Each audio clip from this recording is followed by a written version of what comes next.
Right now, unfortunately, most people's well-being is so fragile, just about anybody can hijack it. You went out today and somebody told you, you are the most wonderful person in the world. And you were floating on cloud, what number? 9? You do only 9? In South India we do 11, you know. You were floating on whatever number cloud and you came home and people at home told you who you really are.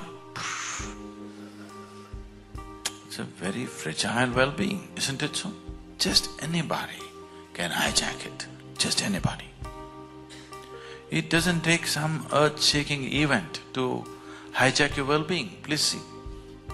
Anything can stress you, anything can make you anxious, anything can make you disturbed, anything can make you lose your sense of joy and peace.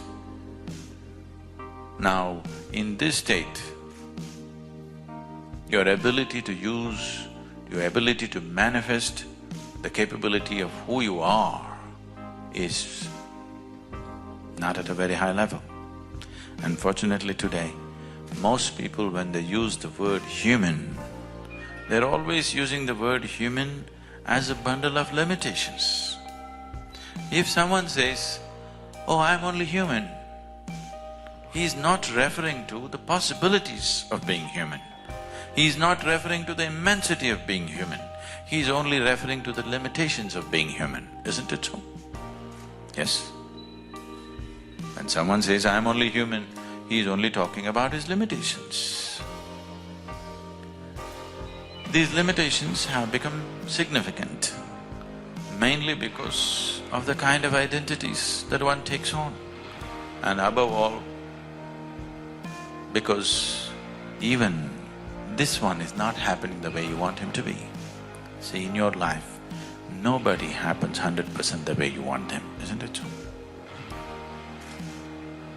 Has anybody happened in your life?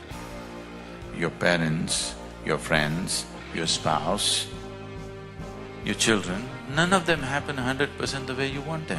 These days, not even your dog, he does his own thing. Has anybody happened 100% the way you want them? Or are you such a hopeless romantic, you're still hoping that somebody will happen 100% the way you want them? Nobody will happen. They'll happen to some extent. If they happen 51% the way you want them, you are doing great. Yes yes or no? If people are happening… people around you in your life are happening 51% the way you want them to be, that means you're doing great, your steak is good. So nobody happens the way you want them to be. It doesn't matter, that's not the real problem. The problem is this one is not happening the way you want him to be. Nobody happens, it's okay. This one person must happen the way you want him to be, isn't it so? Yes? If this one doesn't happen, it's a lost case. If this one did happen the way you want him, I'm sure you would keep him in the highest level of pleasantness and well-being. And that is a sure way of ensuring that who you are finds full expression in your life. Then when you say, I'm human, you will refer to the immensity of being human, not to the limitations of being human.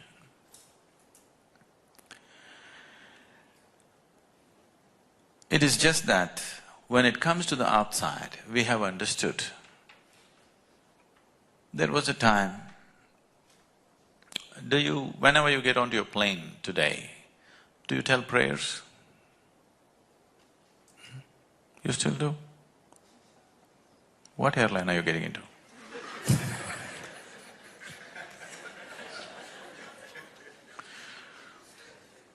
Not anymore, isn't it? You just go, that's it, because you know the airplane is well taken care of, the pilot is well trained and everything that needs to be done has been done, and the chances of you crashing are 1 in a million, isn't it so? The chances of you getting killed crossing a street is much more than crashing your plane. So, no, you just go and sit, nobody thinks of God. There was a time if people had to get into an airplane, they would pray 10 times before they got in because they were not sure whether they're going to land or not. Technology, isn't it so? Yes or no? Technology. So right now your trust in technology has way outstripped your trust in God. Please say this. Yes or no? Yes or no? Is anybody still trying the carpet? No.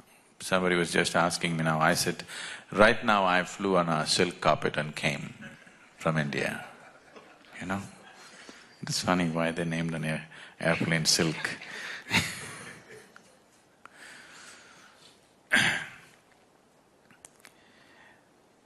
It is just that there was a time when you believed that you could do stupid things and tell a prayer and everything will be okay. Now you understand, unless you do the right things will not happen to you. Yes or no? Are you clear about this? Unless you do the right things will not happen to you on the outside. Why is that not true with inside? Unless you do the right things will not happen to you. It's as simple as that. If right things are not happening to you, obviously you're not doing the right things. So there is a whole technology as to how to conduct the interiority. Unfortunately, we have tried to ignore that and try to live. So wherever we have done the right things, those things have worked for us. Whatever things we have not handled well is not working for us, isn't it? Yes or no? Isn't that so? So, if your interiority is a turmoil, when I say a turmoil, not always that you're continuously freaked out about something. If your experience of the day is not immensely pleasant, that means you're in a steady state of turmoil. Because only when you're very, very pleasant, everything works well. 70% of the ailment on the planet will disappear if people were just simply blissful and happy. This I'm not saying offhand, there is substantial scientific evidence to prove this. So whether we have become medically sick or not, one way or the other, if we are causing unpleasantness, we are sick. If we are causing unpleasantness to this one, we are sick. If I cause unpleasantness to you, you think I'm sick, isn't it so? Yes? If I simply cause unpleasantness to you every day, won't you think I'm sick? So if I'm causing it to this one, am I not sick? Maybe nobody is complaining, but it is a kind of sickness, isn't it? So, this needs to be approached as a science too. It is very, very important, the inner well-being also has to be approached in a scientific way. And it has been done this way for thousands of years, but it's always been so, just a small segment of people made use of this. But it's my interest that people like you, who are in many ways going to impact many, many lives around you, also should make use of this, because your life is no more about yourself.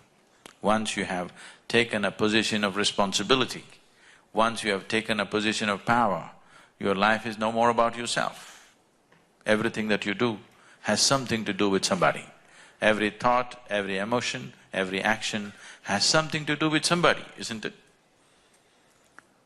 So, this is too brief a time to do anything more, but if you have questions, any kind of question, we will look at it. Any kind of question.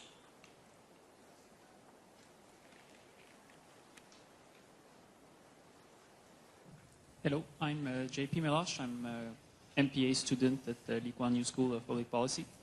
You emphasized in your presentation the need to be at peace with ourselves or being relatively happy.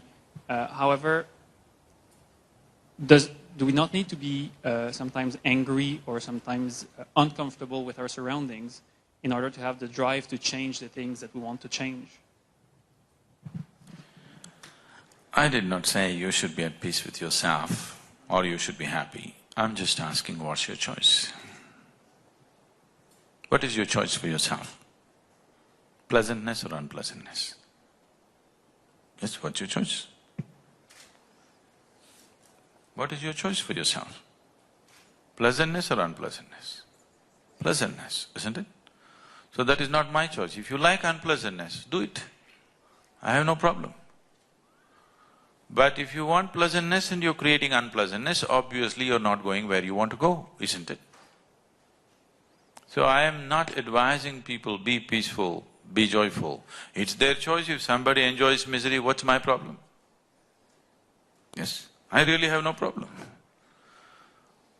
But there is no such thing. Everybody wants pleasantness in his life, isn't it so? You want pleasantness inside and pleasantness outside, that's what you want, isn't it? Whatever you may be seeking, see, please understand this.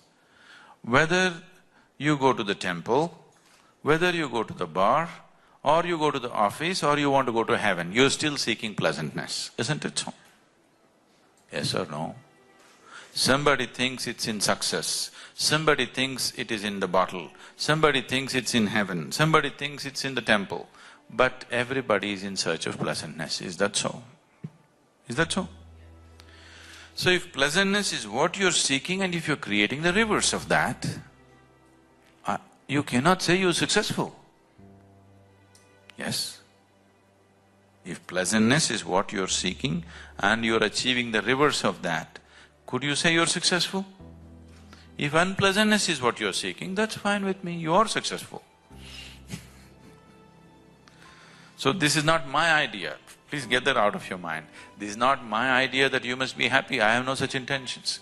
My intention is just this, let whatever you want happen to you.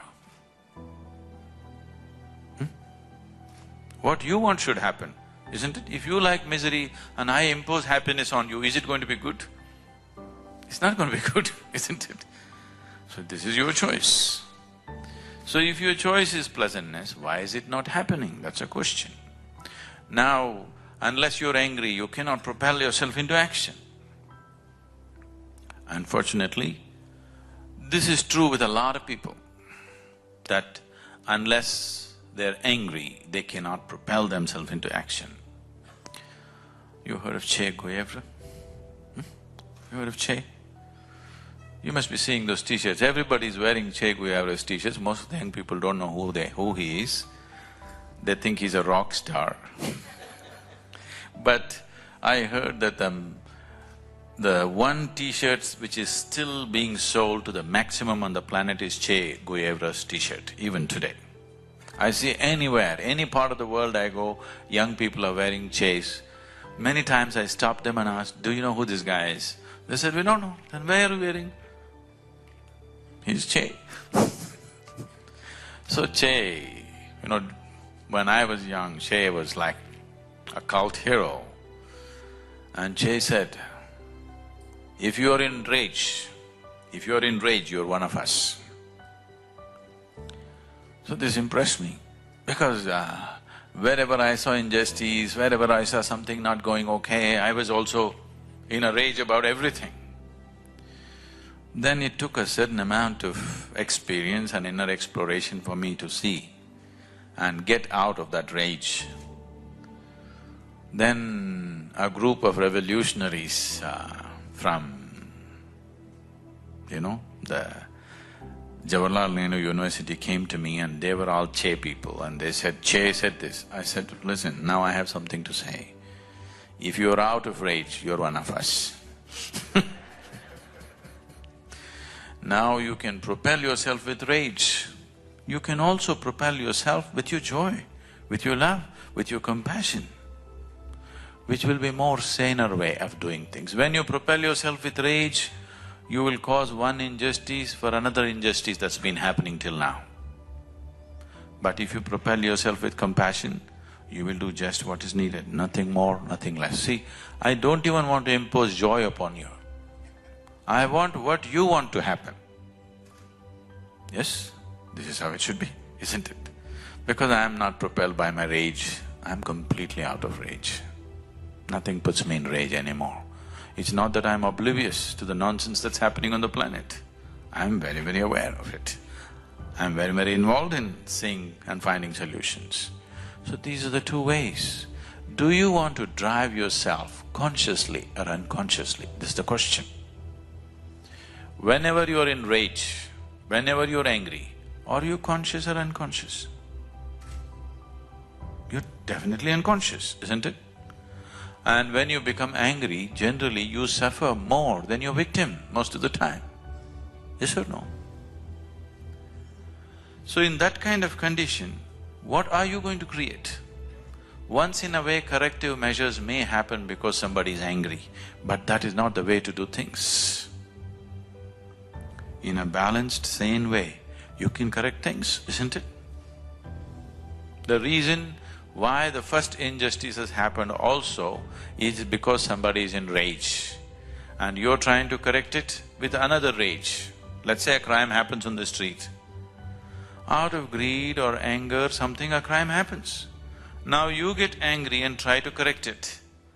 You're also committing another crime, probably a larger one usually. You can correct that out of simple, sheer sense, out of your humanity. Just now, like about 6 days ago, I was speaking to a group of people and they introduced me as humanitarian. I said, what's this? I have heard of vegetarians, non-vegetarians, and what is this humanitarian? What are you trying to say? No, you're doing a lot of humane activity. I said, it's a shame that we have to teach human beings to be human. Isn't it so? We're making an effort to teach human beings to be human as if they were some monkeys. If you try to teach a monkey to do what a human being can do, that's an achievement. You teach a human being to be like a human being, this is not an achievement. But right now in this world it looks that way because lot of people have taken on different positions. Because they have become Indians, they have become Pakistanis, they have become Singaporeans, they have become Hindus, they have become Muslims. You have to look for a human being, where are they? Very hard to find them If you just sat here as a human being, to resonate with other life around you would be very, very natural. If you get identified with something that you're not, then it all gets narrowed down. Some things will happen, yes, you can fight a war, you can do certain things, you can do certain things forcefully, yes. But if you want true well-being in the world, first thing is you have to resonate here as life, because you are life, isn't it? I don't have to teach you that you are life. You are life. If you resonate and throb as life, you will know how to be a wonderful piece of life, which you are. But right now, we are trying to find patchy ways of doing things.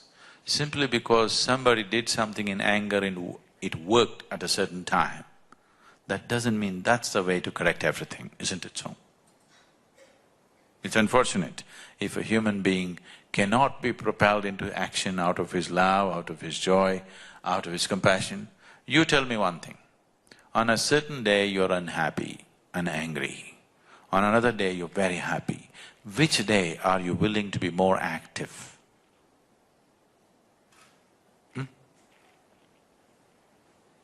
When you're joyful, you're ready for endless amount of activity, isn't it so? It works. Yes. Sir, question? Yes, sir, please introduce yourself. If you can take the microphone, please. My name is Ram Gupta. Sadhguru, my question is, intellectually and logically we understand, but practically we find lot of gaps.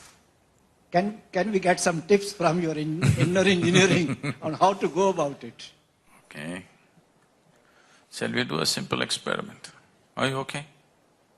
Simple experiment. The guinea, these are days of the flu. So anyway, we'll experiment. I want you to sit with your spine erect and your legs uncrossed. What you do is you keep the 5 fingers of your hand together. Place it gently placed upon your thigh, gently. Do not press down, very gently placed. Don't do it yet, I'll tell you what to do, but do not do it yet. We will do this with our eyes closed. With your eyes closed, holding your hand this way, you just breathe slightly deeper than normal. And as you're doing this, I will say switch. When I say switch, the hand is this way, just slowly turn it over without breaking the rhythm of your breathing. Again, when I say switch, get it back into this position. In these two positions, something about your breath will change. The way the air fills up into your lung or the maximum expansion and contraction, something about it will alter itself. I want you to notice what's happening. Please hold your 5 fingers together, gently placed upon the thigh, eyes closed. Unless your spine is erect and eyes closed, you will not notice it. Just breathe slightly deeper than normal, just inhalation, exhalation a few times.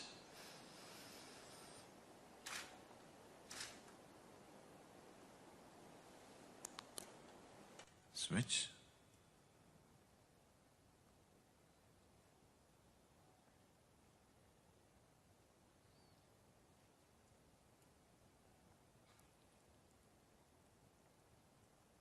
Switch again.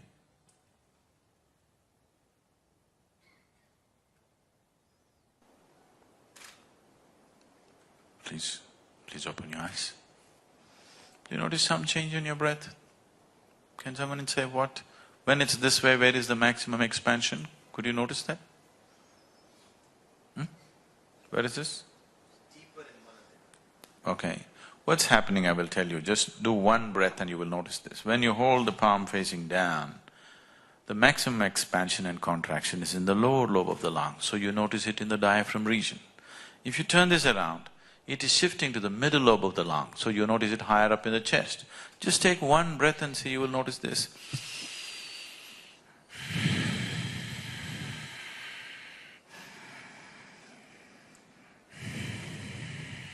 Is that so? Just turning your hand over, the very way you breathe is altering itself. This is not just about the breath. The very fundamental life energies in the system are altering itself just because you turn your hand over. How many times in a day, unconsciously, are you… Now you keep on doing this, now you're setting your energies into your turmoil and hoping to be peaceful.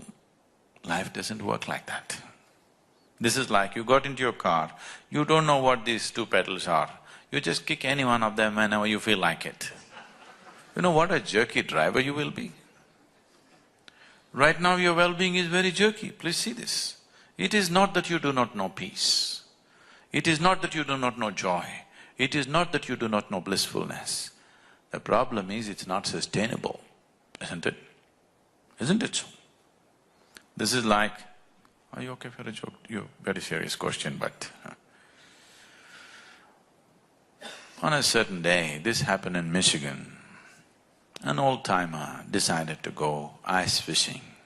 You know, this is one of the things in Michigan because almost 5 months it is snowing and the Great Lakes freeze and people go sit on it, cut a hole and fish because there's still water beneath the ice sheet. So an old-timer went fishing. When you go fishing, it's not solely about fish. So he took a can of beer, sat there. The cans got empty. Through the day, he went and sat at 10 in the morning. So almost 4 o'clock, the crate got empty. He was a little dizzy, but no fish in the basket. Then at 4 in the evening, a boy from the downtown area with a big boombox on his shoulders with blaring rap music came driving like that. Came, sat close by, cut a hole and sat down, fishing. The old-timer looked at him. No fool like a young fool. I'm sitting here for the whole day, quietly fishing, not a single fish. The fool comes in the evening, the sun is about to set, and with this blaring music, is he going to catch fish? No fool like a young fool. You know, the young people think the other way around, but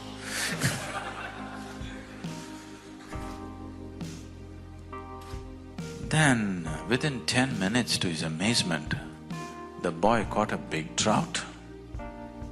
He looked, then he dismissed, okay, flash in the pan, nonsense, and he focused on his fishing.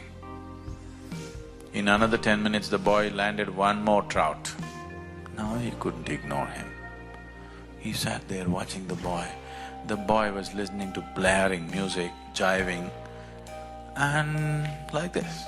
And in another 10 minutes, he caught one more trout. Now he couldn't ignore this anymore.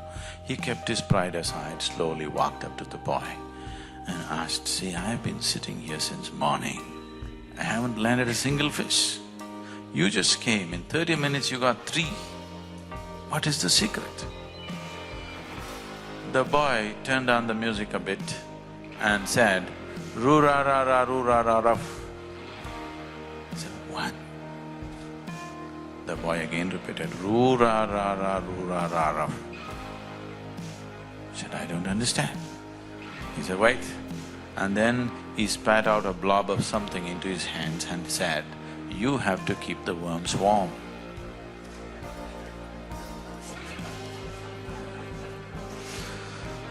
Unless you do the right things will not happen to you. So, because the technology is subjective, it's about you. See, if it was about something else, I would have written a book and given it to you. Because this is about you. You are the object and you are the subject. So here, it needs a different level of focus. Right now, your whole focus is outward in the sense, right now the way you perceive life is through 5 sense organs. Seeing, hearing, smelling, tasting, touching. This is the way you know life, isn't it so? If these 5 faculties shut down, you'll have no experience of life. For example, right now if you dozed off a bit, that's not instruction. If you dozed off a bit, suddenly in your experience, I will disappear, for sure. Everybody around you will disappear and you will also disappear, isn't it so? You fell asleep for a moment, the world disappeared and you also disappeared. Everything is going on, but in your experience, everything is gone. Simply because the 5 sense organs have shut down. So these 5 sense organs are the basis of your experience right now, and they're essentially outward bound. You can see what is around you. You can't roll your eyeballs inward and scan yourself. You can hear that. So much activity in this body, you cannot hear that. Even something as small as an ant crawls upon this, you can feel it. So much blood flowing, can you feel it? In the very nature of things, your sense organs are outward bound. But the basis of your experience, the seat of your experience, the source of your experience is within you. Right now, do you see me, sir? Do you see me? Where am I? Tell me. You must point it out. Where am I? Ah, you got it wrong. You know I'm a mystic. See, right now this light is falling upon me, reflecting, going through your lenses, inverted image in the retina. Don't you know the whole story? Where do you see me right now? Where do you see me? Within you, isn't it? Where do you hear me right now? Within you. Where have you seen the whole world? Within you. Have you ever experienced anything outside of yourself? The light and darkness has happened within you. Your joy and misery has happened within you. Your agony and ecstasy can only happen within you. You have never experienced anything outside of yourself. Your pain and pleasure has happened within you, isn't it so? So your whole experience is within, but your 5 sense organs are outward bound. So, if you have to turn this inward a little bit, if you have to have an inner faculty to focus on the inward nature of who you are, it takes a different level of focus. Everything, these 5 sense organs are very essential for your survival, so they get turned on when you're born. But if you want to do anything beyond survival, it takes a little bit of striving, otherwise it will not come to you. isn't it? Anything beyond survival, it takes a bit of striving, otherwise it won't happen. So this inner striving has not happened, that's all. I would say, if you are willing to give 28 to 30 hours of focused time, we can turn on a different level of perception which is very inward. That's all it takes. 28 to 30 hours of committed, focused time. We usually format this in 3 days, 4 days according to people's convenience, but essentially that's how much time it takes for you to have a simple mechanism to activate a perception which is not outward, which is inward. Once you know what is happening within you, once you're conscious of how it is functioning within you, I'm sure you will create pleasantness for yourself.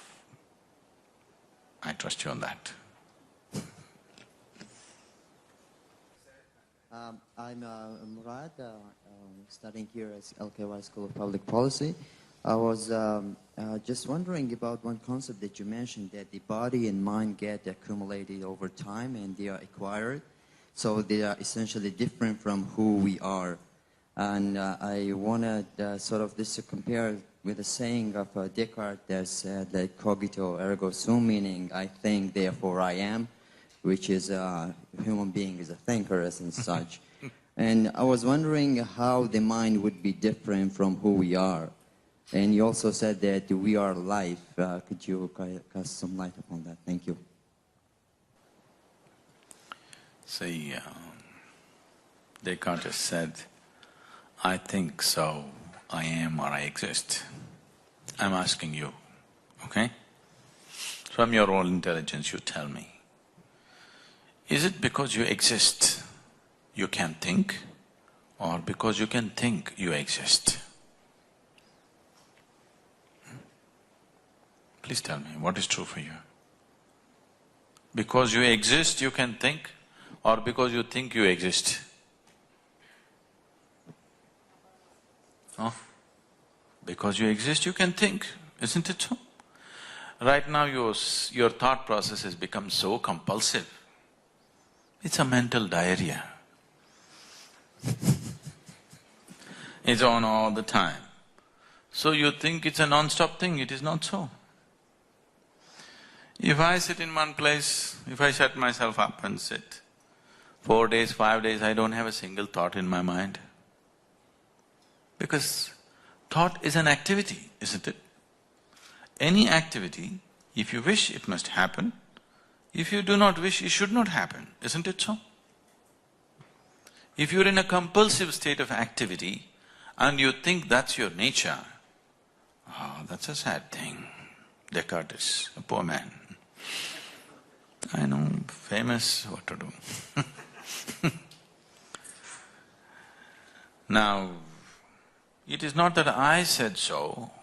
See, don't accuse me of such things. I did not say this. You tell me, when you were born, were you of the same size as you are right now? No.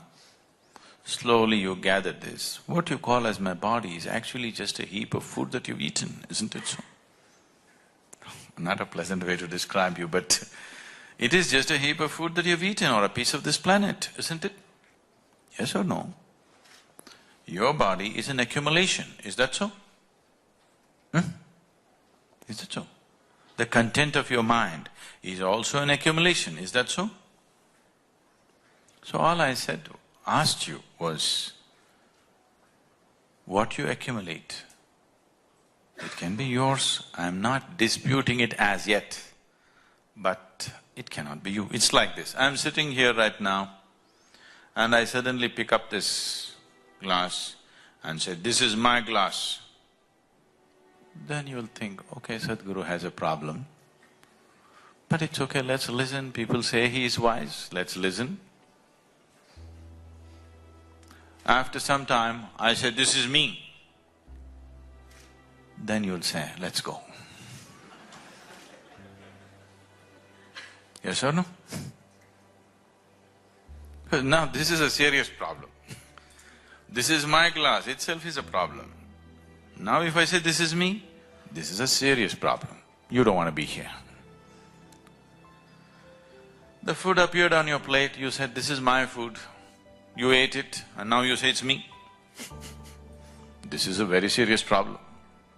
You need to address it. I didn't create this problem. You've been living with this problem for a long time. I feel it's time you resolve this. If you don't resolve this one problem, you're an endless problem.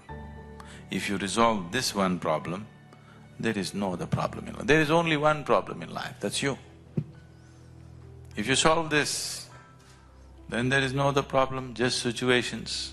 Some we can handle, some we cannot handle, that's all.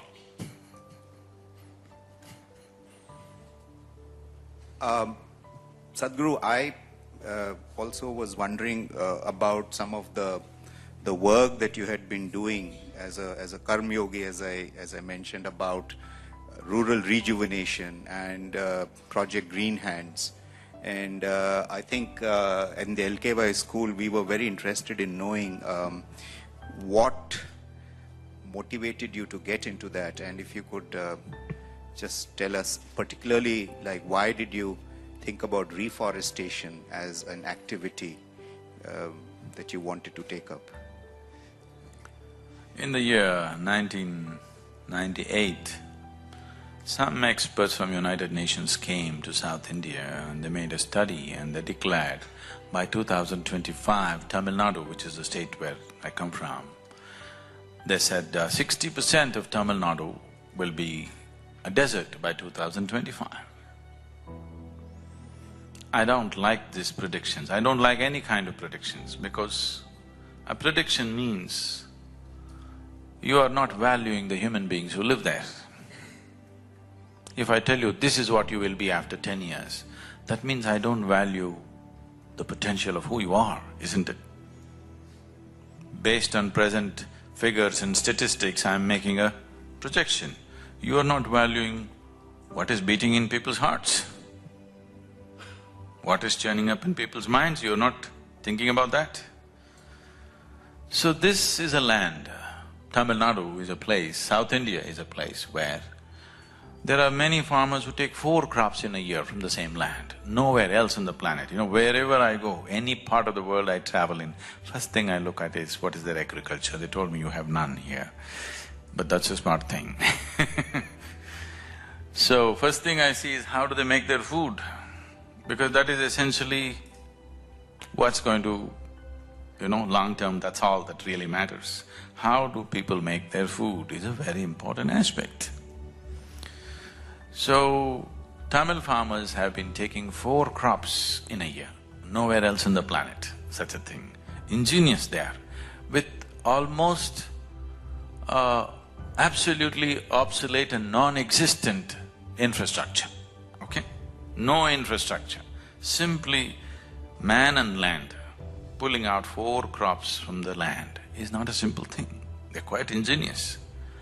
Now this land which have sustained us for thousands of generations, now is going to become a desert in a single generation. I didn't like the idea. So I've just drove around Tamil Nadu really looking at these people, just alarmist or is it real? Then I saw it is much more real than their figures. I didn't think it'll go to… my own estimation did not look like it'll go up to 2025. It looked like it's going to happen much faster because in those 15 years that I had noticed the area, 4 perennial rivers had gone dry. In Coimbatore city where we come from, I know very well 60 to 75 feet we were striking water with the tube wells, now they're going 1400 feet. And whole areas are just going dry. People are actually leaving their villages where they've lived for generations and going away somewhere else. So when I saw this, okay, what can we do? Changing government policies, reversing global warming, all these things are not in our hands right now because it depends on so many aspects. One of the simplest things that you can do is put the green cover back. So, I saw that Tamil Nadu's green cover was 16% and the national aspiration is 33%. So we just made a simple calculation, what does it take to make it 33%? Then we saw if we plant 114 million trees in about 6 to 8 years' time, in 15 years' time, we'll have 33% green cover. So we started this movement in 1998. I started planting trees in people's minds. It took 6 to 8 years. That's the most difficult place, you don't know. Now in the last 5 years, we've been transplanting this from people's head to the land. Okay? We planted little over 14 million trees in the last 4.5 years. And Tamil Nadu is the only place in the whole of Asia in the last 30 years where the green cover actually has gone up. So official figures are today, this January, the government announced that the green cover has gone up by 4.2% in 5 years' time. That's what the people did. All it took was just people's movement. No great investments, no great infrastructure, nothing, just people's movement. We convinced the farmers to plant 10% of their land into trees, fruit trees, any kind of tree. Just doing this much has happened. So another 100 million trees, people think it's big numbers. These are not big numbers. When I said 114 million trees, they said, oh, this is impossible, how can anybody do this? Then I asked them, actually I don't come from Tamil Nadu, I come from Karnataka. So I asked them, how many people are you? They said, we are 4 people in the house, 1 is on the way, something like this. I said, that's not it, how many Tamils are you? How many Tamil people? They said, we are about 60 million people. I said, 60 million people, all of you plant 1 tree today. Take care of it for 2 years and plant 1 more. You have 114 million trees going, much more than that. This is all it takes. Even a beggar on the street can plant 1 tree, he'll have an office for himself. He'll have an office building growing for himself in the next few years if he plants a tree, isn't it? That's a kind of very grassroots level movement we started, and now it's picked up into huge momentum, huge. We have over 1,400 nurseries now running in Tamil Nadu, generating millions of saplings, school children, all kinds of people. Most people you never thought would be involved in ecological movement, that kind of people. Now slowly the bigger guns are slowly beginning to move in the end. So this is not… for me this is not ecology. For me, my interest is just life. I'm not interested in ecology, I'm not interested in economy, I'm not interested in any damn thing. I'm only interested in life, are you? And all these things are needed to make life happen. And I don't see how… when I was at the Economic Forum this January at Davos, somebody came and said, oh, you are that amazing tree planter? This man is a professor in the Harvard University. I said, no, I am not a tree planter. He said, no, you planted millions of trees. Yes, we did because it's needed, but I'm not a tree planter. Then he said, okay, what do you do? I said, I make people flower. That's my work. My essential work is that human life flowers. If human life has to flower, you need an economy, you need an ecology, you need everything that supports and sustains that. I don't see why we have divided all these things in our perception. Whatever is necessary for life must happen, isn't it? John Roberts, NPP Senior. I've been hearing what you're saying and I really appreciate your philosophies and I appreciate you coming to our school. As a School of Public Policy and seeing the momentum that you've been able to turn in your projects, what recommendations do you have? Because you do have the ears, actually, of policymakers from throughout Southeast Asia. So I think somewhat related to your question, sir, is what do you recommend from a governmental perspective that we can do to help further bring about the things that you are saying here and the things that we all are agreeing with you, I believe?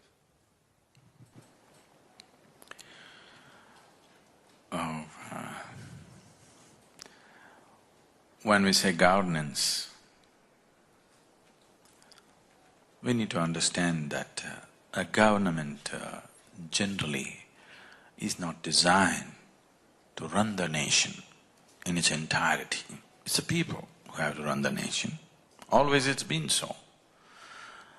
Governance is to just create an atmosphere where…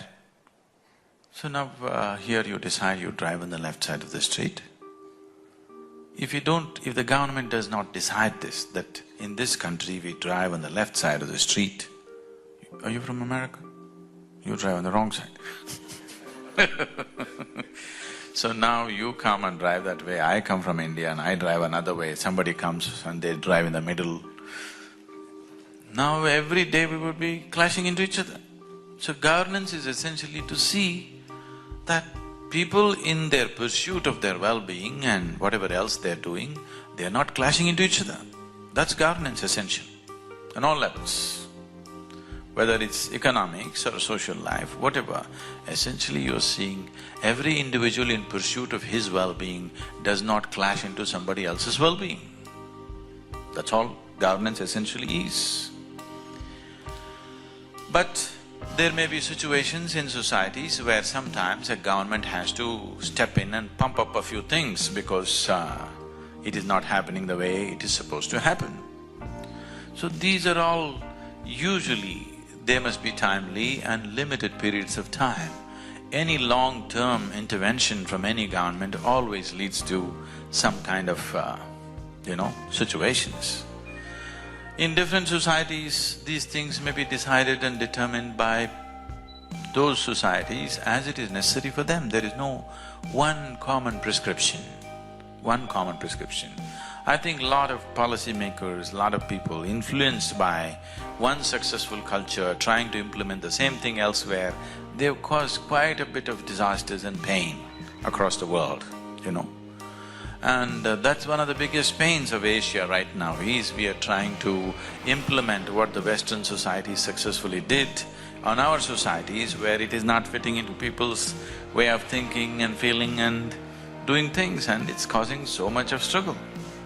Not because it's right or wrong, it is just a question of what works for us here. So, as policy makers, the main policy is just this, human well-being is the policy, isn't it? That's all the policy is. All other policies should be around that. There's a single policy for any government, it must be the well-being of the citizens of that nation. Rest of the policy is only incidental and it could be changing every other day. As long as we keep the basic well-being of the citizens as the main policy, other policies can keep on changing as situations change. But unfortunately, we get identified with policies and systems and ideologies and we forget all this nonsense we created only for human well-being, isn't it? So there is only one policy, actually, human well-being of the life on this planet. That is the only policy. To fulfill that one policy, we may have to continuously evolve what we are doing. Coming to thinking out of box and for Asia and the current meltdown, there are a variety of people from various parts of the world, but let me say this, I'm not saying this with any kind of identity from a nation or a region, but one thing is clear, that a few hundred years ago, or for example, about 250 years ago, Asia was the most vibrant economic and social situation on the planet. That's why every European ship risking their life, they wanted to come to India because it was the most vibrant economy on the planet. For whatever reasons, for multiple reasons, these things change. And it went down and almost 12-15 generations of very abject poverty happened and various structures and strengths of the society diminished over a period of time. All these things have happened. Once again, they're trying to rejuvenate that, but there are many missing links in that. We have to work on many things which unfortunately our policymakers are still grappling with. It's not that there is lack of understanding, but there's lack of implementation for various reasons. But now the current meltdown, if you ask me, I don't know, none of you are going to like this, it's a very good thing. For me, it's a very good thing, because the kind of economic structures we have created are simply unrealistic. Simply unrealistic. If you go at this pace, see right now for example, if you take American economy as the ideal, because that's the richest society on the planet, if you take that as the standard, and if you provide that for 7 billion people on this planet, I think we just have another 30–40 years for extinction. Yes? Am I exaggerating? Am I exaggerating? There's only one man. So, somewhere we have to reinvent the way to run an economy, that it's not self-destructive in the process of creating prosperity. Prosperity at what cost is something we have to look at. So one thing is definitely to relook at the very idea of what is development. We really have to look at this. The very idea of prosperity is something we have to look at. Prosperity does not necessarily mean simply more and more, okay? Because there is no more and more. There is only this much. There is only one planet to live on. I know the ladies are planning to export the men to Mars and wherever else, but there's actually right now only one planet. There is no endless more, there is only that much. How? To generate well-being for everybody within this, we have to completely rethink our ideas of well-being, our ideas of prosperity, our ideas of success in the world. I think meltdown has brought that kind of thought process in the world to some extent. But once again, they're all getting hyped up because the share markets are moving up. Even large companies, I know I've been interacting with them very closely, very large companies, which are almost like small nations by themselves. In fact, their annual turnovers are bigger than the budgets of many nations. Even such companies, unfortunately, are still operating from quarterly balance sheet to quarterly balance sheet. This is a very poor way of looking at life. You want to be ahead in the next quarterly balance sheet, it's just very disturbing that leaders who are, when I go to Davos, I just look at these people, a little over 2,000 people, they control more than 80% of the world's economy. And they don't have to be desperate about the next quarterly balance sheet. That's not the way to look at life. It needs to be looked little more long-term. Beyond our life, we have to look at the well-being, isn't it? We are living here as if we are the last generation. That's not good. So the kind of well-being that we had known in this part of the world, in this region in the world, was of a totally different kind in the past. Only thing was, the democratic process was missing to some extent. Other than that, generally people lived well. Even when monarchies were there, many of them were very gentle monarchies which handled things well, People were happy. That's all that ultimately matters. People were happy, that's all that matters. Not this system or that system. There's no ideal system on the planet. Who is managing the system? That's what makes the difference, isn't it? Yes? Any system can be made to work beautifully if the right kind of people are handling it. The wrong kind of people, you give it whatever great systems in their hands, they will ruin it. So, we need to first of all focus on producing the right kind of people who have a larger vision of life than a very narrow focus towards a very narrow goal, which is very, very destructive. So, meltdown is a good opportunity. One thing is to rethink many things, and also, no matter what you do, Asia never had a level playing field for various reasons. For the first time, there is a possibility that there could be a level playing field if you make use of this situation properly. Not against somebody, but if general well-being on the planet has to happen, there definitely needs to be a much more level playing field. Otherwise, it will just lead to continuous processes of exploitation which has been happening all the time. Initially it was Asia, now everybody's focus is on Africa. people are not interested in the African people. They are only interested in the African wealth. That's not a good way to approach any space. Because today it'll be on somebody, tomorrow it'll shift to somebody else, the focus. Yes?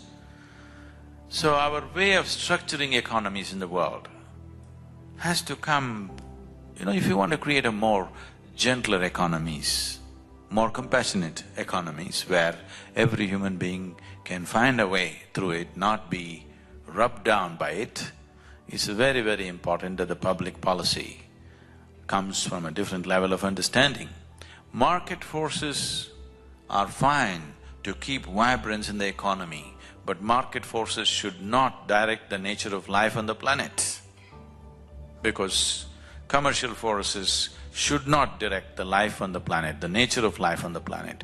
They are good only to keep vibrancy in activity, and that's all. But right now we are allowing the commercial forces to decide how people live. Yes? I'm not making any particular comment on any company or whatever, but even a kindergarten child, a child which is going to kindergarten knows this much, that carbon dioxide is bad for him. Yes? But you bottle carbon dioxide and you say this is the real thing. Now we need to look at it. What is it? What is this about? Are we really interested in human well-being or just in somehow running something we call as economy which is against human well-being? There is no such thing. Nobody should call himself an economist, an environmentalist, this. Essentially, every human being should be focused towards how to create well-being for all life on this planet. That should be the fundamental policy. And this consciousness, if it doesn't arise on all levels, we will work towards our, diminishing human life on the planet, not for the well-being, because right now we are going about as if we are the last generation.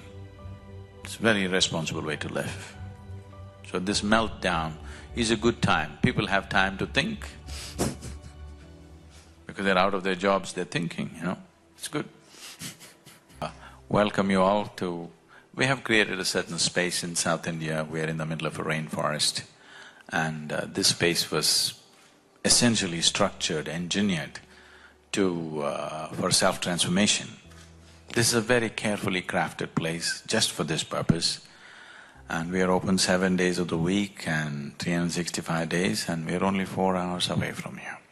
So someday, whenever it's possible for you, please make this trip and experience this space, because this is a very, very unique space created for self-transformation. This is something that everybody should experience. Thank you very much.